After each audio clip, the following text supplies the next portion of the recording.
Մազերի փոխպատվաստման մասնագիտացված կենտրոն։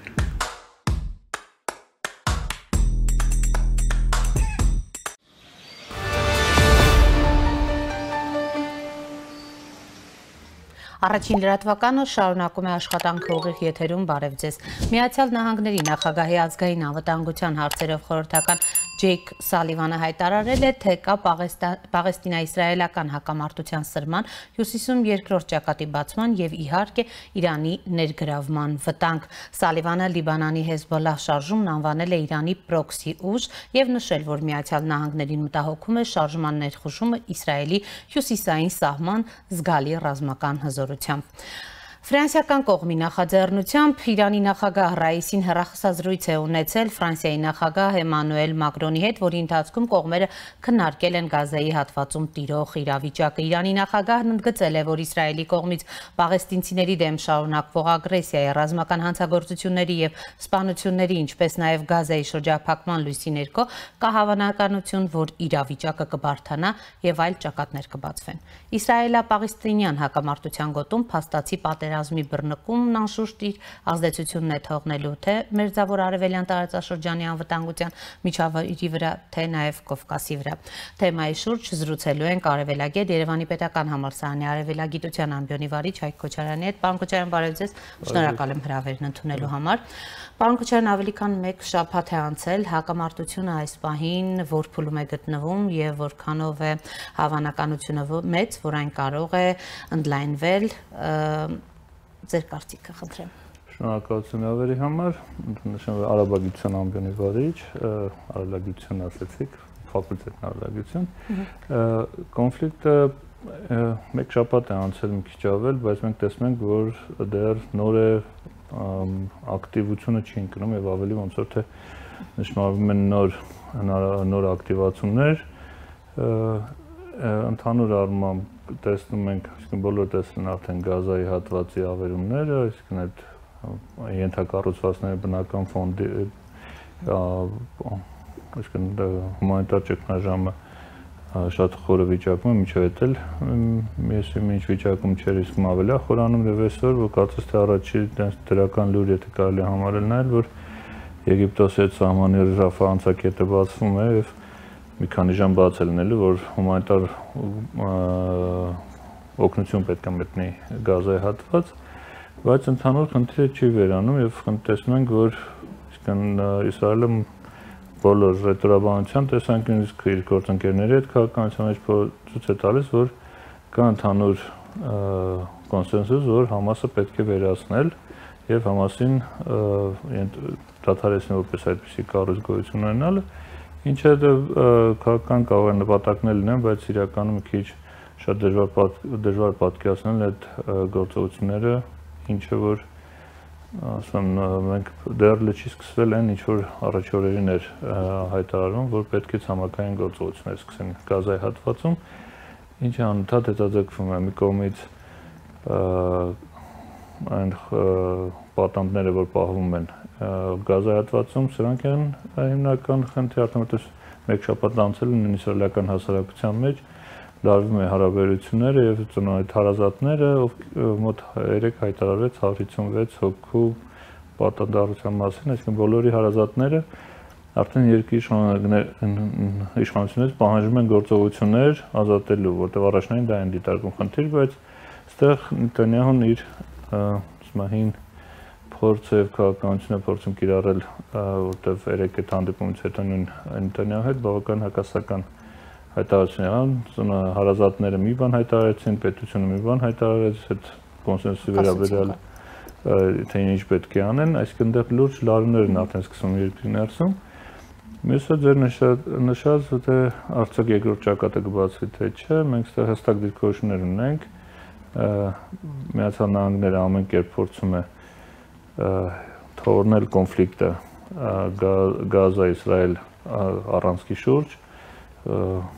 որտեղ այսինքն Բլինկենը 1 շաբաթ է արդեն ինտենսիվ բանակցում է հարևանների հետ, տարածաշրջանում հիմնական խաղացողների հետ, որպեսզի զսպեն չթողեն դուրս գա տարածաշրջան, ինչը բոլորն հասկանում են, որ սա ամենավտանգավոր սցենարն է զարգացման, բայց այդտեղ մի բան Հեզբոլլահն էլ իր գործողություններով շատ չի շտապում բացել այդ ֆրոնտը, տեսնում ենք, այստեղ ավելի շատ մի պատային իրավիճակ է ստեղծվել, երբ որ Համաս Իսրայելը կանխահարցակ լինելով որոշակի տեղած Հեզբոլլահի ենթակառուցվածքների ռմբակոծումներ չթողնելով այսինքն ելք չթողնելով ստիպելով հակադարձնելու, ինչը կարող է այդտեղ վտանգ առաջանալ երկրորդ ճակատի բացմանը, որ այսինքն էսա որ մեծ խնդիր է այսօրվա դրությամբ քաղաքական եւ տարածաշրջանում անվտանգության մարտահրավերների տեսանկյունից եւ երկրորդ կամ կարող առաջի երկրորդն է ոնց են կամ հիմնականում հումանիտար ճգնաժամն է որ կա այս հատվածում երկուստ է եթե Իսրայելում կա պետություն որը ինչ որ հարցեր լուծում է կարգավորում է Գազայի հատվածում այնտեղ այսինքն ունենք 200 միլիոն մարդ որոնք փաստացի թողնված են ճակատագրի կմաճուկին եւ ռմբահարվում են անընդհատ չնայած բոլոր այդ հնարավորությունները որ ստեղծում են ասում են այս ինչ անվտանգոտ է այս ճանապարհը բաց է բայց դա ռեալ կյանքում դա մի քիչ անվերահսկելի իրավիճակ է Պարոն Քոչարյան այս պահին ամենահնարավորը Լիբանանի ներքաշումն է այս հակամարտության մեջ ինչ է կարծում այսինքն ակտիվ գործողություն է անցած 2-3 օրերում 50 նկատվում են բայց սա այլ եմ ասում սա տեսակ կանխահար Իսրայելի դիրքից փորձում է կանխարգելիչ գործողություն իրականացնել Լիբանանի հարավային տարածքում, որտեղ վնասելով Հեզբոլլահի ենթակառուցվածքները, Հեզբոլլահին փաստացի չի թողնալել քանց ներքաշվել։ Այսինքն դեռ հնարավոր է այս նուրբ եզրով շփումները, բախումները շարժվում, բայց ինչ-որ մի կարող են դուրս գալ վերահսկողությունից եւ այդ ժամանակ կունենանք այսինքն ինչ որ պայմանական բոլորը հասնում են երկրորդ ճակատի բացում, որը դեռ ոնց որ թե տարածաշրջանում շատ կոնկրետ խաղացողներ ոչ մեկ չի խրախուսում նման սցենարի զարգացում, հակառակ եթե մենք դիտարկում ենք պրոքսիությունը Իրանի հետ կապերը, Իրանը շատ հստակ ասում է, որ մենակ ցամաքային գործողությունների դեպքում եւ սկզբից դա էր հայտարարում Հիմա արդեն եթե Իսրայելը հարձակվի իրենց վրա իրենց հետ նոր իրենք կպատասխանեն կմտնեն խաղի մեջ, այսինքն այստեղ բոլորը զգուշ են, փորձեն զգուշ լինել։ Իրավիճակի պայթյունը Կովկասի համար ինչ ռիսկեր է պարունակում, պարոն Քոչարյան, քանի որ հենց առաջին օրվանից խոսում ենք Կովկասի վրա դրա հնարավոր ազդեցության։ Ընդհանուր պետք է դիտարկենք, որ անվտանգային համակարգերն են փլուզվում եւ եթե այս մերձավորյան անվտանգային համակարգը բալանսները որոնք կային, այսինքն այս պատերազմը բախտունեցության տալիս, որ դա էլ է փլուզում, եթե ավելի խորանա այդ փլուզումը,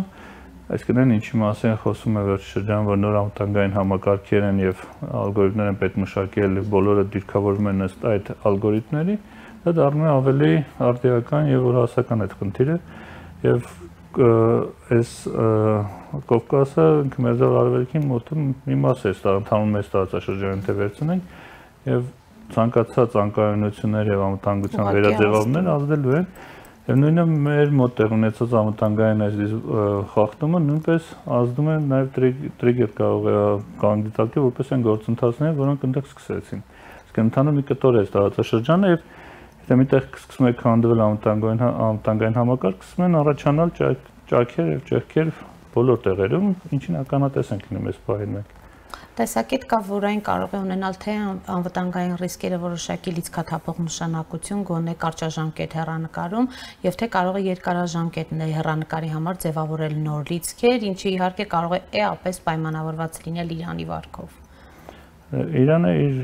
ասենք, տարածաշրջանի կոնտեքստում ավելի ամրապնդում իր դիրքերը եւ դառնում հիմնական նաեւ այսինքն հակակշռումն են Թուրքիային տարածաշրջանում,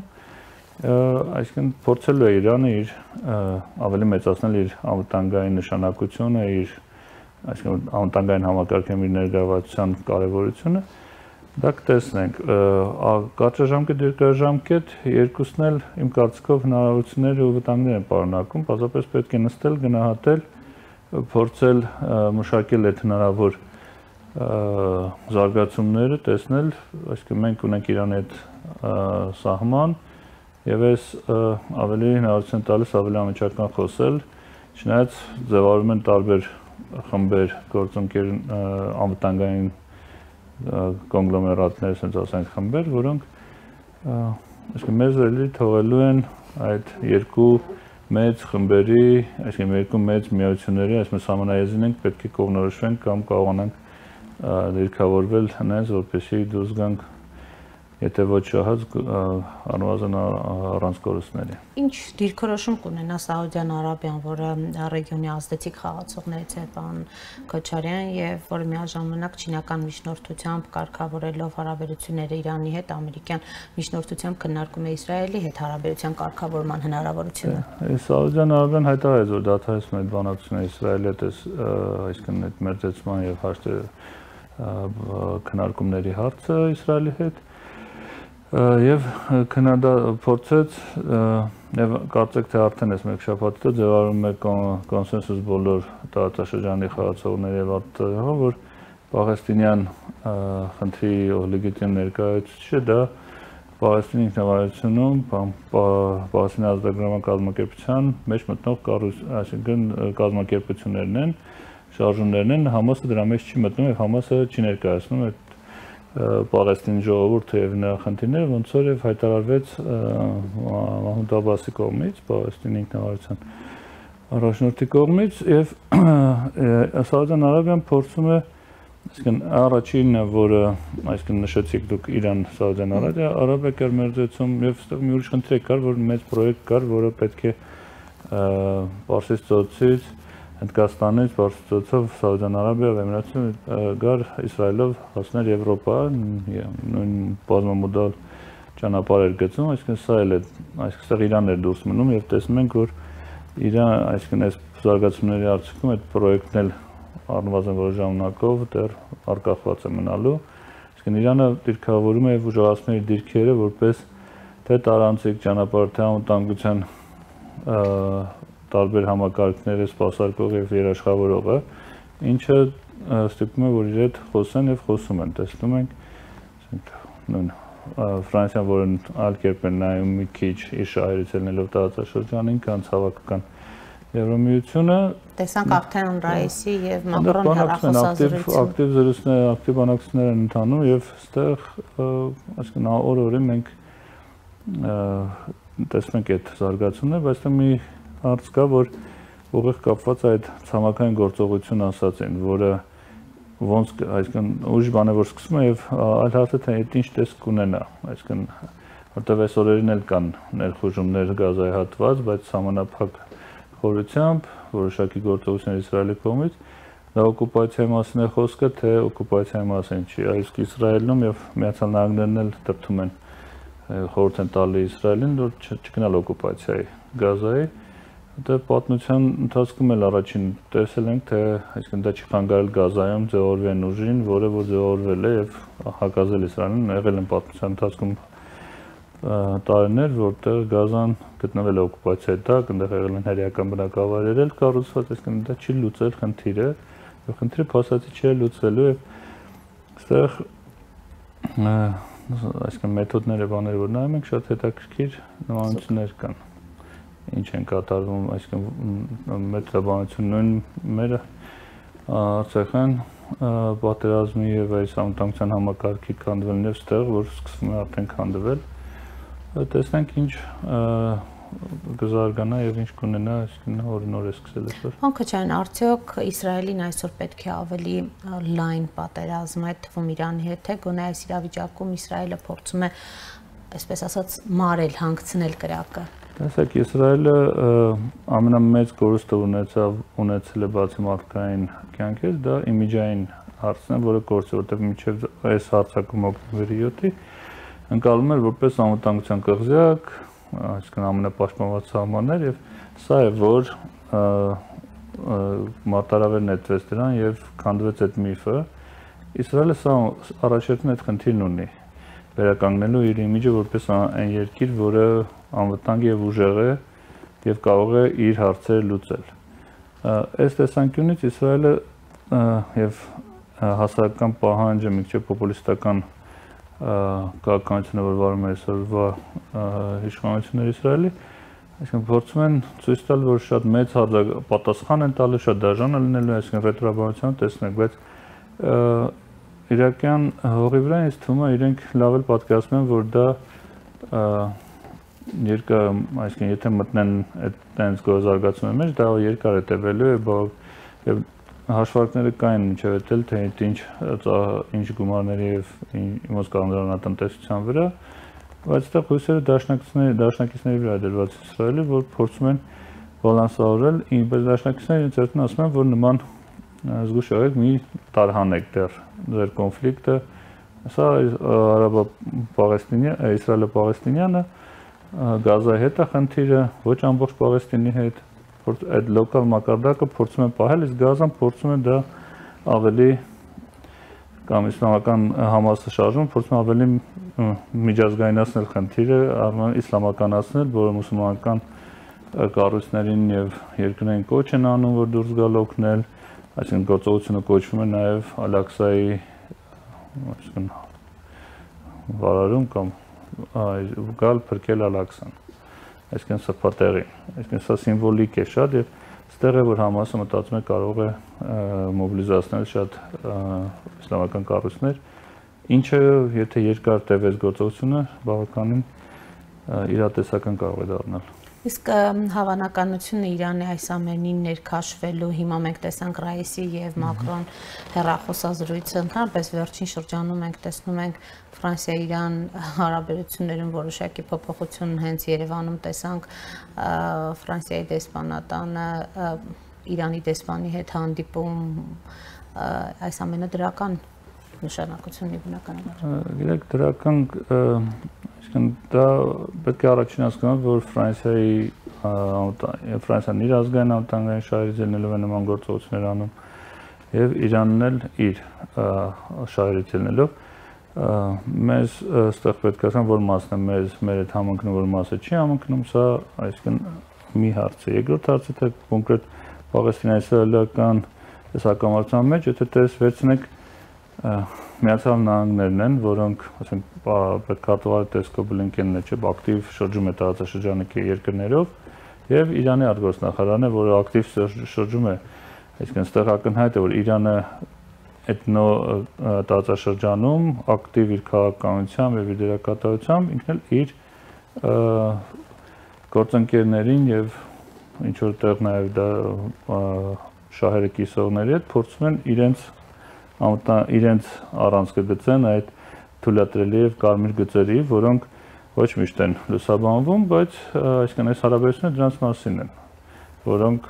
այսինքն Բլինկենի այցի արդյունքը կարող ենք ասել նաեւ որ այսօր հնարավոր եղավ այդ Ռաֆայել Միջավանը անցակետը բացել, որտեղ այնտեղ ինչ որոշակի ժամանակ օտար քաղաքացիություն ունեցող անձինք պետք է դուրս գան Գազայի հատվածից, ովքեր որ հավաքվել են, գիտեք, փակեր դա Եգիպտոսի սահմանին եւ հումանիտար օգնություն պետք է մտնի, սա բավականին էլ ձեռքբերում է, բայց եթե եւ զսպողական քաղաքականությունը նույն Բլինկենի ընթացքում, որ դեռ կոնֆլիկտը չի տարածվել, պետք է գնահատել, որ դեռ ինչ-որ բան վերահսկում է, բայց կարելի է որ սպասել, որ կարող է չվերահսկվել։ Պարոն Քոչարյան, լավագույն լուծումը որը կլինի այս դեպքում Պաղեստինա-իսրայելական այս հակամարտության սափելու պայթյունավտանգ իրավիճակից։ Չէ, այսինքն լավագույն լուծումը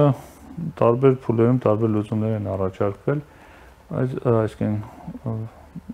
լուծումը, որը մոտ է իրագործման եւ կարող է դա, ասենք, երկու պետություն սկզբունքն էր,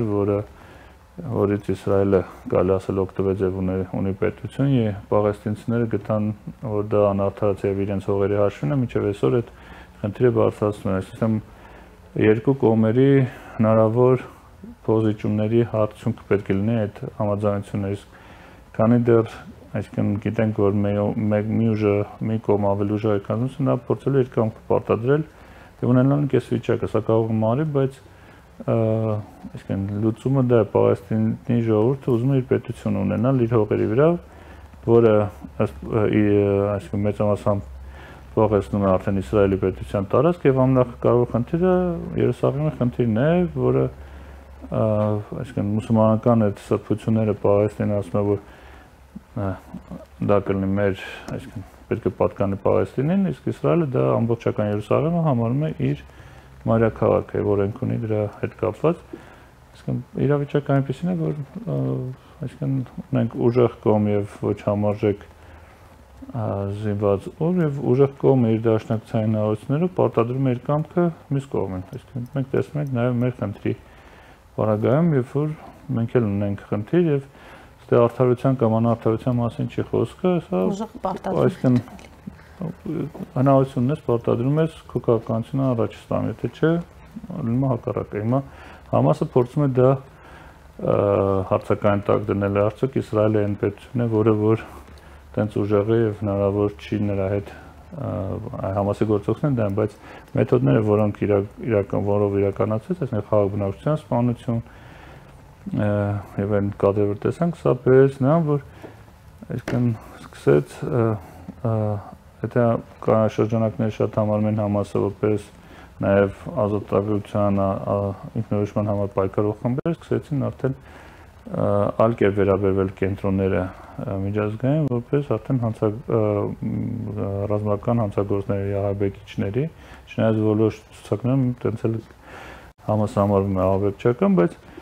այսինքն նույնն էլ այստեղ երկուստեք այդ նույն մեղադրանքները կարելի է երկուսին էլ ներկայացնել, որտեղ տեսնում եք։